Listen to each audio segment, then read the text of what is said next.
Olá, sejam bem-vindos ao Corujão News BR, o seu canal para notícias impactantes e informações que chegam enquanto o país dorme. Hoje, trazemos um tema de partir o coração. 7 personalidades queridas do Brasil nos deixaram, marcando este dia como um dos mais tristes da nossa história recente. Além disso, uma notícia preocupante envolvendo o apresentador Carlos Massa, o Ratinho, deixou fãs e admiradores apreensivos. Fique com a gente para entender tudo isso que aconteceu. Deixe seu like, inscreva-se no canal e ative o sininho para não perder nenhuma atualização importante. Vamos juntos? O cantor e compositor Carlos Pita, de 69 anos, morreu nesta terça-feira, 7, por complicações provocadas pelo diabetes. Ele estava internado no Hospital Roberto Santos, em Salvador. A morte foi confirmada à produção da TV Bahia pela esposa do artista, Rita Bastos. Nascido em Feira de Santana, a segunda maior cidade da Bahia, Carlos Pita tinha mais de 4 décadas de carreira. É uma referência na música popular brasileira, MPB, e foi um dos primeiros a identificar o talento de Ivete Sangalo em Salvador, quando ela ainda tinha 17 anos. Ele tem mais de 15 discos lançados e destaque em ritmos regionais, como forró e shot. Um dos hits mais conhecidos do artista é Cometa Mambembe, frevo imortalizado pelo refrão. E tenha fé no azul que está no frevo, que o azul é a cor da alegria. Um cavalo mambembe sem relevo, um galope de Olinda para Bahia. Outra música escrita por ele, que alcançou o topo das paradas de sucesso em todo o país, foi Rebentão, gravada pela banda Cheiro de Amor, com Márcia Freire nos vocais, no auge do sucesso.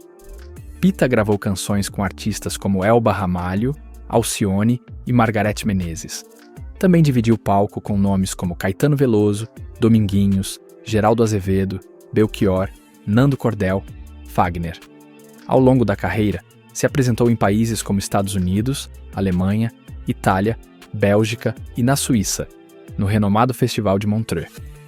Um típico estudioso da música, cursou composição e regência na Universidade Federal da Bahia em 1975, além de ter trabalhado com compositores da música erudita contemporânea, a exemplo de Ernest Widmer. Em 2023, em um episódio do podcast do cantor Mano Brown, Ivete Sangalo foi perguntada sobre pessoas que deram grandes oportunidades em sua carreira. Entre os nomes citados pela artista está o de Carlos Pita. Ivete relatou que tinha 17 anos quando Pita a viu cantar e, de imediato, disse: "Menina, você tem uma voz bonita, você tem que tocar."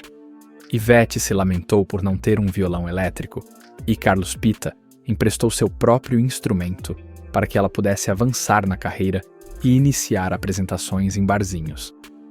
Ele emprestou um violão incrível, um violão que era o chamego dele. Me emprestou o violão e chamava os amigos para ir. Eu tinha 17 anos, comentou. Carlos Pita estreou com seu primeiro disco em 1979. Intitulado Águas do São Francisco Lendas, a produção é inspirada em cordéis. Em 1982, lançou o disco Coração de Índio, em parceira com o poeta José Carlos Capinã. Nesse disco foram gravadas músicas de Gilberto Gil, Edu Lobo, entre outros artistas. Em 1986, com a poetisa Miriam Fraga e o artista plástico Calazans Neto, Carlos Pita lançou o disco A Lenda do Pássaro que Roubou o Fogo, com arranjos do maestro Lindenberg Cardoso e apresentação do escritor Jorge Amado. Em 1988, veio o primeiro sucesso nacional com a música Cometa Mambembe, no disco Feliz. Nesse disco estão participações de Dominguinhos e Carlinhos Brown. Em 1996, lançou o CD Dançando Forró, com músicas autorais e clássicos de Luiz Gonzaga e Jackson do Pandeiro. No cinema, Carlos Pita produziu trilhas para os filmes Boi Arauá, longa-metragem em desenho animado de Chico Liberato, e Ciganos do Nordeste, de Oni São Paulo. Em 2000, Pita atuou com Belchior em um projeto que levou MPB para centros culturais do interior da Bahia. Fonte: blog do artista. Autoridades lamentam morte. O prefeito de Feira de Santana, José Ronaldo de Carvalho, emitiu nota de pesar após a morte de Carlos Pita. Ele destacou que a artista feirense construiu uma carreira sólida e admirada. É com profundo pesar que comunicamos o falecimento de Miriam Aquino, renomada jornalista e fundadora do Tele.Síntese, ocorrido nesta terça-feira, 7 de janeiro, em Brasília. Miriam, que tinha 64 anos, não vinha se sentindo bem nos últimos dias e, nesta manhã, seu coração parou de bater em sua residência. Ela deixa 2 filhos e um legado inestimável para o jornalismo brasileiro. O velório será realizado na quarta-feira, 8 de janeiro, às 14 horas, na Capela 3 do Cemitério Campo da Esperança, na Asa Sul, Brasília. Miriam Aquino era uma figura singular, cuja presença marcava profundamente a todos que a conheciam.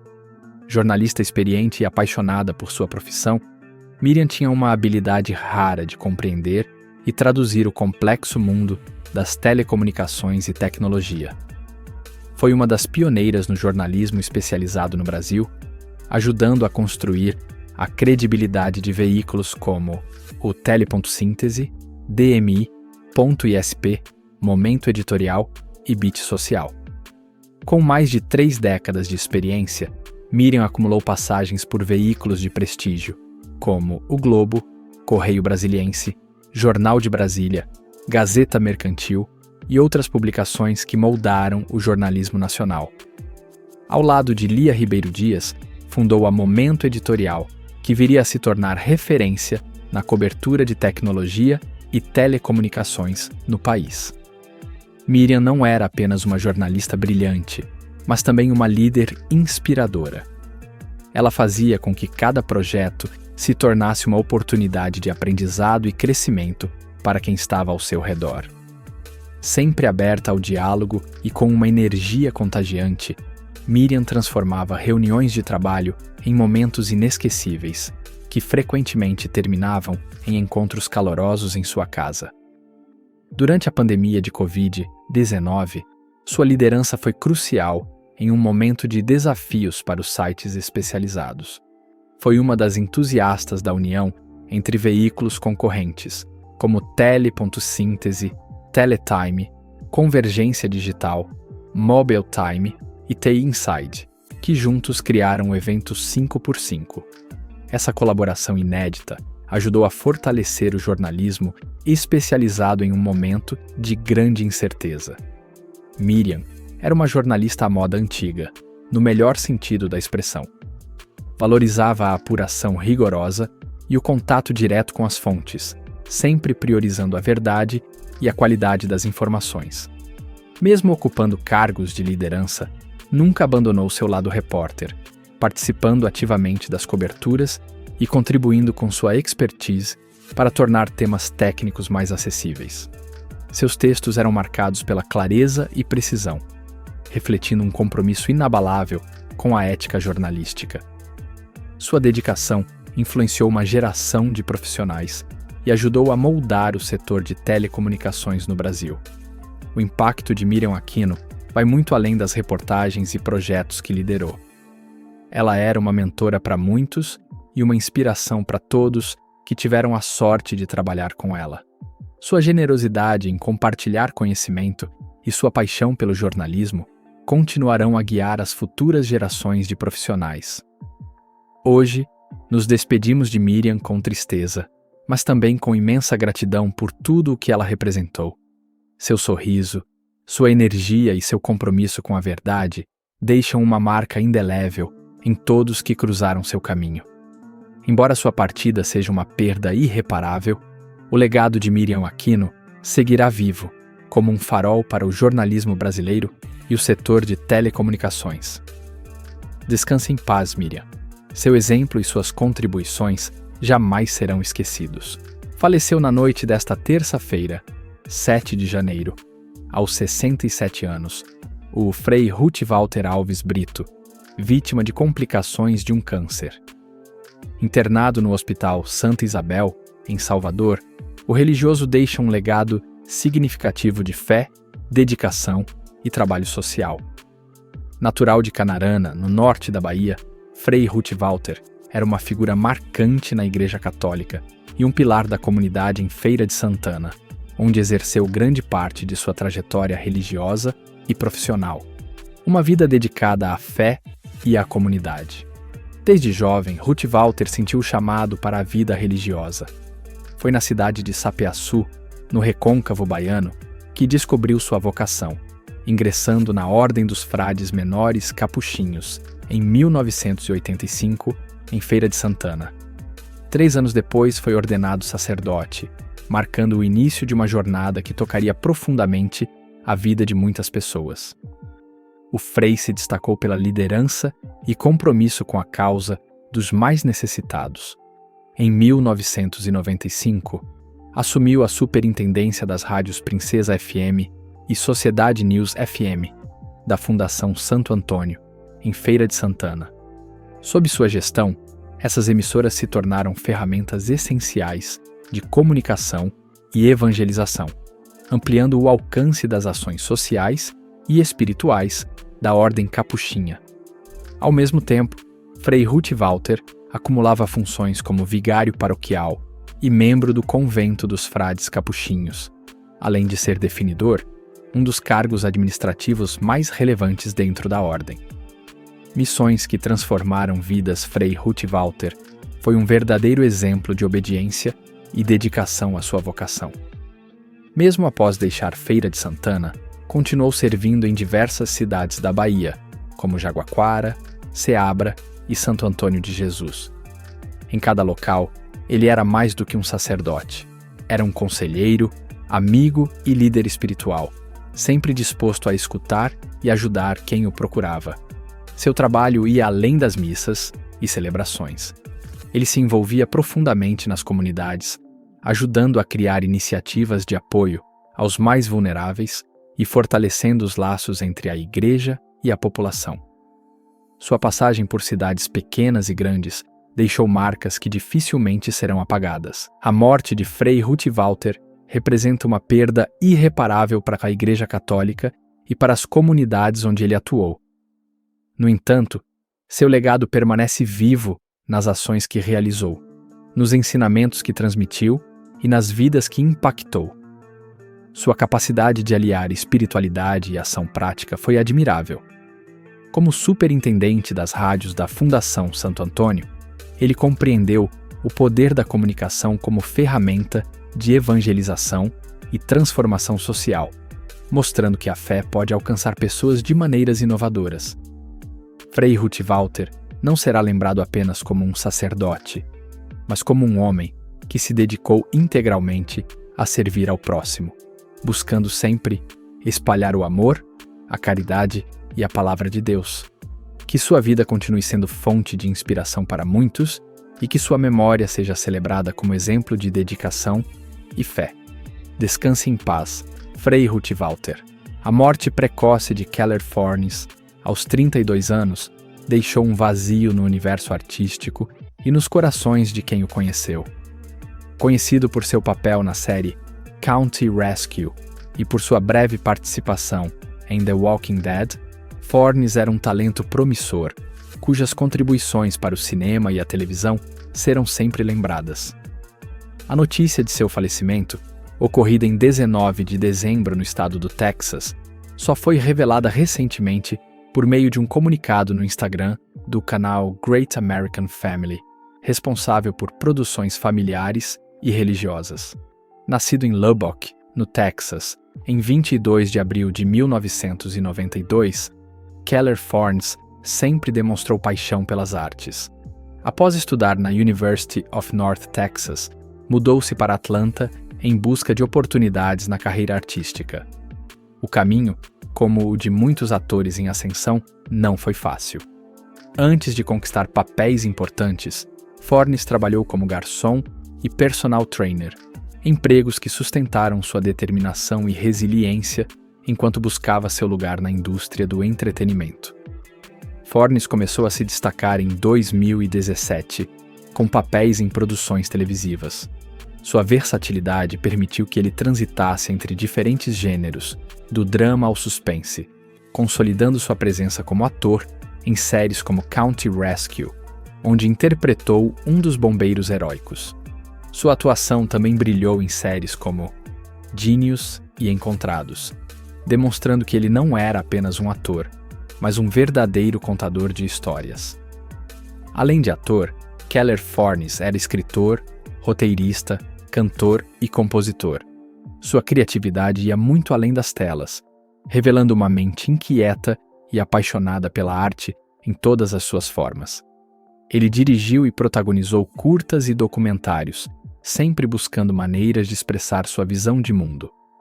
Essa pluralidade artística fez de Fornes uma figura admirada tanto por colegas de profissão quanto por fãs. Os produtores de County Rescue descreveram Fornes como uma pessoa especial e talentosa, destacando sua energia e entusiasmo contagiante no set. Essa descrição é ecoada por colegas como Shari Rigby e Colton Dixon, que exaltaram sua bondade e profissionalismo. Era pura alegria trabalhar com Keller, disse Rigby, enquanto Dixon lamentou a perda, chamando-o de incrivelmente gentil. Embora sua carreira tenha sido interrompida tragicamente, Keller Fornes conseguiu impactar muitas pessoas com seu trabalho e sua personalidade. Ele era mais do que um ator, era uma fonte de inspiração para aqueles que o cercavam. Sua energia positiva e comprometimento com sua arte eram admiráveis, deixando marcas duradouras em quem teve o privilégio de trabalhar ou conviver com ele. A ausência de informações sobre a causa de sua morte deixa um mistério e um sentimento de tristeza ainda mais profundo. No entanto, sua vida e seu legado são motivo de celebração, uma lembrança de que cada dia é uma oportunidade de tocar os corações das pessoas ao nosso redor. Os fãs e amigos de Keller Fornes continuam a homenageá-lo nas redes sociais, onde expressam sua dor e saudade. O post do canal Great American Family recebeu inúmeros comentários de apoio, destacando como ele foi uma figura querida e admirada. Sua partida prematura deixa a pergunta: o que mais ele poderia ter conquistado se tivesse tido mais tempo? Apesar disso, Keller Fornes conseguiu algo que poucos alcançam em tão pouco tempo: ser lembrado por sua autenticidade, talento e capacidade de transformar as histórias que interpretava em algo profundamente humano. A recente declaração de Ratinho sobre Simone Mendes, cantora e ex-integrante da dupla Simone and Simaria, tem gerado grande repercussão nas redes sociais e alimentado discussões sobre a autenticidade de figuras públicas. Durante sua participação em um podcast, o apresentador do SBT não poupou palavras ao criticar a postura da artista. Segundo ele, Simone apresenta uma imagem simpática diante das câmeras, mas teria um comportamento diferente nos bastidores. Desde o começo, ela é assim. Ela não é tão bacaninha quanto parece. Ela não tira fotografia, as pessoas vão pedir para tirar foto e ela sai correndo. Não é esse amor todo, não, afirmou Ratinho, gerando polêmica. Ainda no mesmo episódio, ele fez uma comparação direta entre Simone e sua irmã, Simaria, com quem a cantora formava dupla até 2022. A Simaria sempre tratou melhor as pessoas. Isso eu testemunhei. A Simaria sempre foi mais simpática com o fã do que a Simone, reforçou o apresentador, que possui décadas de experiência no meio artístico. A repercussão entre os fãs e internautas. As palavras de Ratinho rapidamente dividiram opiniões entre os internautas, com muitos corroborando as críticas e outros defendendo a cantora. Verdade. Difícil fotos de fã com ela. Nunca havia percebido, comentou uma usuária no Twitter, sugerindo que a fama de Simone como alguém menos acessível já circulava entre os admiradores. Outro comentário ainda mais incisivo afirmou: todo mundo fala isso mesmo, só que uma finge bem. Esses depoimentos sugerem que as atitudes relatadas por Ratinho podem não ser novidade para parte do público. No entanto, algumas opiniões foram além das críticas diretas a Simone e apontaram questões mais amplas envolvendo a dupla. Acho que ela se faz muito também. Aliás, a mídia e as pessoas massacraram a irmã, e nunca ouvi ela pedindo para parar. Foi benefício próprio. opinou uma fã, trazendo à tona a relação conflituosa entre Simone e Simaria, que resultou no fim da parceria musical. Há ainda aqueles que abordaram o tema de maneira filosófica.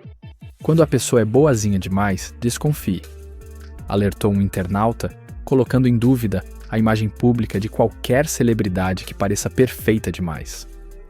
Um debate. Além do entretenimento. A discussão levantada pelas falas de Ratinho não se limita a uma questão de simpatia ou comportamento de Simone. Ela reflete uma questão mais ampla: a desconexão entre a imagem pública das figuras de destaque e suas atitudes no cotidiano. No mundo das celebridades, é comum que artistas construam uma persona que se alinha às expectativas do público e do mercado, mas essa máscara nem sempre reflete quem eles são de fato. Por outro lado, é importante considerar o contexto das críticas e o momento em que são feitas. Ratinho, como figura polêmica, não é estranho a declarações incisivas. Suas falas podem ter sido motivadas por experiências pessoais ou simplesmente pela intenção de causar impacto em um formato de mídia, como os podcasts, que frequentemente exploram declarações controversas para atrair audiência. Simone Mendes. Carreira e críticas. Simone Mendes é, sem dúvida, uma das cantoras mais populares da música sertaneja no Brasil. Após a separação profissional da irmã, ela tem se dedicado à carreira solo e ao desenvolvimento de sua imagem como uma artista independente. No entanto, as críticas sobre sua postura podem representar um desafio para sua conexão com os fãs. Em um mercado onde a proximidade com o público é um diferencial, a percepção de frieza ou desinteresse pode impactar sua carreira.